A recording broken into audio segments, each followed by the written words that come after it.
अगर आप भी लेना चाहते हैं देश दुनिया की तमाम जानकारी तो आज ही सब्सक्राइब करें हमारे चैनल को। साथ ही नीचे दिए बेल आइकन को जरूर दबाएं ताकि हर अपडेट आप तक पहुंच सके।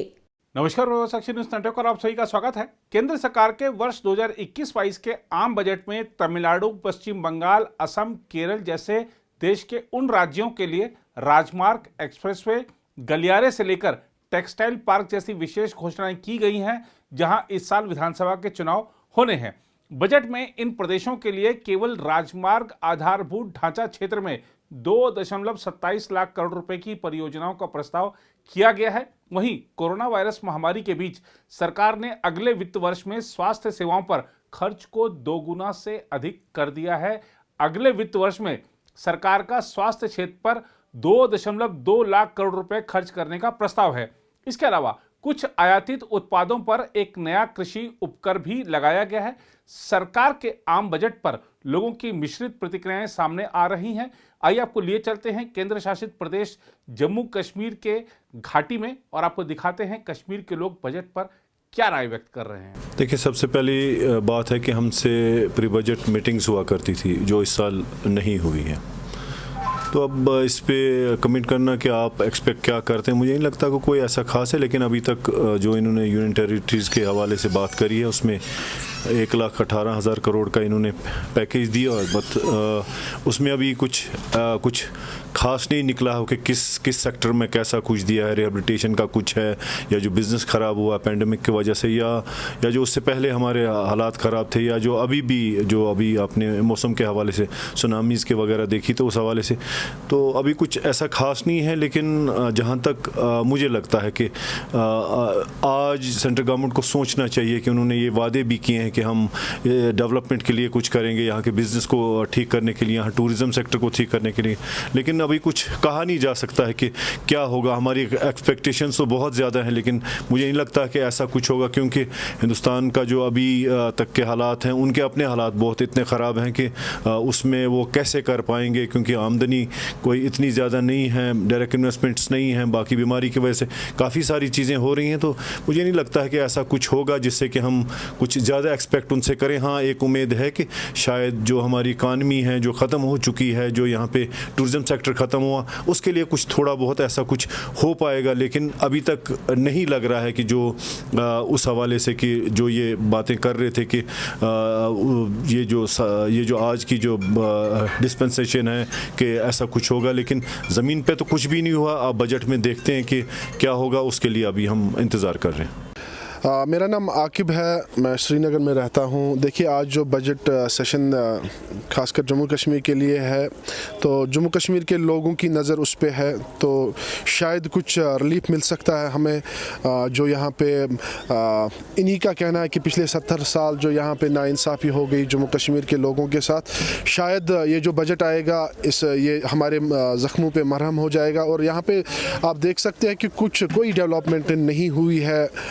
अगर कुछ सालों की बात करें, कुछ 2-3 साल पूरे डिस्टर्ब थे हम, जब से धारा 370 ख़त्म हुआ है तब से लेकर आज तक बहुत सारे वादे किए गए हमारे साथ।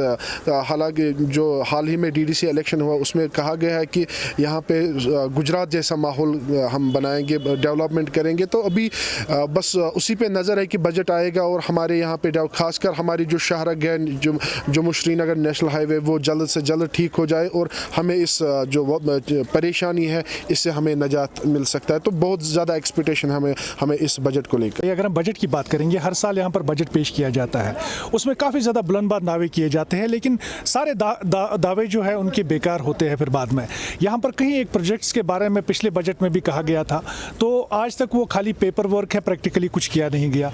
आज भी अगर देखा जाए वो बता रहे हैं कि CNG यहाँ पर कश्मीर को दिया जाएगा, लेकिन मुझे खुदारा बताइए कि नेशनल हाईवे के प्रोजेक्ट्स अभी ऐसे ही पेंडिंग है। उसके साथ साथ में जो यहाँ पर डेवलपमेंट के प्रोजेक्ट, चाहे पावर प्रोजेक्ट्स हो, यहाँ पर मैग्नेमाइज के हवाले से जो अभी डेवलपमेंट वर्क्स है वो कहीं पर हो नहीं रही है। लोगों को काफ़ी ज़्यादा दुश्वारियाँ हैं। यहाँ पर हर साल जो है इलेक्ट्रिसिटी के बारे में प्रॉमिसेस किए जाते हैं कि इलेक्ट्रिसिटी हर विंटर में आपको 24/7 मिलेगा, लेकिन वही अगर दूसरी तरफ देखेंगे वो खाली दावे ही दावे होते हैं, उसमें कोई भी एक्ट नहीं किया जाता है, खाली पेपर वर्क होते हैं वो।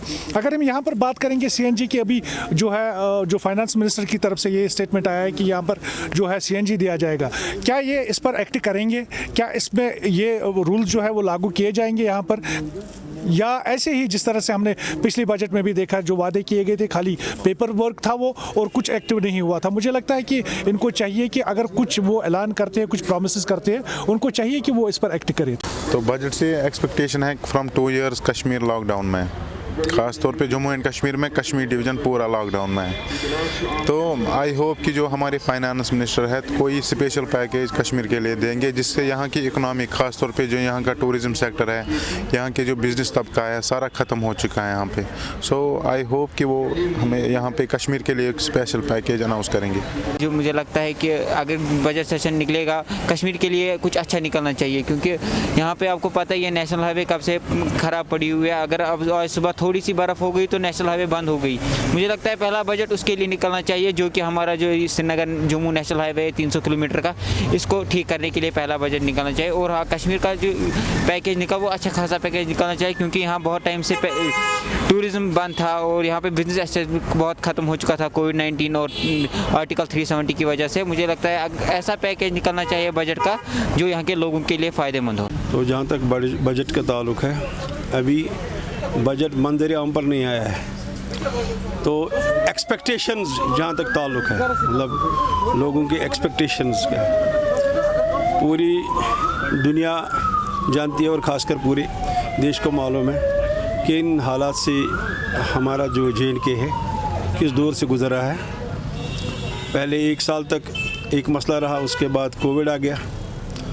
तो बिज़नेस का जहाँ तक ताल्लुक़ है, बिज़नेस के हवाले से मतलब मैं कहूँगा कि अगर मुझे कहा जाएगा, मैं कहूँगा कि यहाँ का जो डिफिसिट में चल रहा है, ज़ीरो में चल रहा है बिज़नेस। तो बिज़नेस के हवाले से भी अगर गवर्नमेंट का कोई प्लान हो तो वो बेहतर रहेगा। और जहाँ तक कश्मीर के जवानों नौजवानों का ताल्लुक़ है, यहाँ बेरोज़गारी बहुत ज़्यादा है और जॉब अपॉर्चुनिटीज़ कहीं दिखाई नहीं दे रहे हैं। अगर हैं भी तो पता नहीं कैसे वो अपॉइंट हो जाते हैं, ये तो खुदा ही जानता है। तो जहाँ तक मेरा अपना सोच है, फर्स्ट एंड फॉरमोस्ट इस बजट में पहले नौजवानों के लिए कुछ प्रोग्राम होना चाहिए जो बेरोज़गार हैं, जिनकी तादाद अब मुझे लगता है लाखों से ऊपर चली गई होगी, गाँव शहर मिला के। और बाकी जो रोज़मर्रा की चीज़ें हैं उनके बारे में रिलैक्सेशन होना चाहिए, हालात के देखकर, लोगों की आमदनियों को देखकर। ख़ासकर हमारा जो यहाँ का तिजारती तबका है, specially we depend on tourists. जो टूरिस्ट का ताल्लुक़ है, पिछले 2 साल से टूरिस्ट यहाँ ज़ीरो के करीब है, 1% में नहीं कह सकता हूँ, नहीं आ गए। तो उसका डायरेक्ट इफ़ेक्ट टूरिस्ट इंडस्ट्री पर पड़ गया। टूरिस्ट इंडस्ट्री के हवाले से, टूरिस्ट को कश्मीर की तरफ राग़िब करने के हवाले से कोई प्लान हो, जैसे अटल बिहारी के ज़माने में LTC थी, अगर उस हवाले से कोई ऐसा प्रोग्राम हो कि लोग कश्मीर की सैर तफरी के लिए, अब तो इस साल मौसम बहुत अच्छा रहेगा, हरियाली रहेगी, पानी पूरा साल रहेगा, उससे हमारा दुगना फ़ायदा होगा इंशाल्लाह। हर शर के बाद खैर होता है। ये जो इस वक्त सर्दियाँ हैं, बर्फ़ है, आने वाले समय में हमारे लिए बेहतर है। हमारे बाग वालों के लिए, ज़मींदारों के लिए इसमें खुशखबरी है, और पूरी कश्मीर के लिए टूरिस्ट के हवाले से जब पूरा साल यहाँ बर्फ़ रहेगा, लोग यहाँ बर्फ़ देखने के लिए आएंगे, तो टूरिस्ट इंडस्ट्री को फ़ायदा काफ़ी मिलेगा। तो उसके हवाले से हम चाहते हैं कि गवर्नमेंट कुछ योजनाएँ बनाएँ, कुछ तरीक़ाकार अपनाएँ कि टूरिस्ट को यहाँ की तरफ राग़िब करे, और बजट में उसके लिए भी कुछ ख़ास पैकेज हो। तो स्पेशली जहाँ तक मेरे दिल की राय है, बेरोज़गारी बहुत ज़्यादा है, और बेरोज़गार जवानों के लिए, उनके लिए पोस्ट्स क्रिएट करें, तो ताकि वो भी ज़िंदगी अच्छी तरह से गुजारें। क्यों हमारे पास वैली में न इधर न उधर न उधर एक छोटी सी वैली है, एक ही रास्ता हमारा है आने का, जाने का, कहीं जाने का कोई प्रोग्राम नहीं। लिहाजा वैली के जो लोग हैं वो कन्फाइंड ऑन दिस वैली। अब एक आध लोग इधर उधर जाते हैं, बट कुल मिलाकर 99% जो लोग हैं वो वैली में ही, एक तो पसंद भी करता है कि वो यहीं पर रहें, यहीं पर अपनी ज़िंदगी गुजारें। लेकिन जॉब अपॉर्चुनिटीज़ के हवाले से गवर्नमेंट के सोचना चाहिए। देयर आर सो मेनी, मतलब बहुत सारे जगह हैं जहाँ मुझे लगता है लैक है, गवर्नमेंट के पास जॉब्स हैं लेकिन गवर्नमेंट जॉब क्रिएट नहीं कर रही है।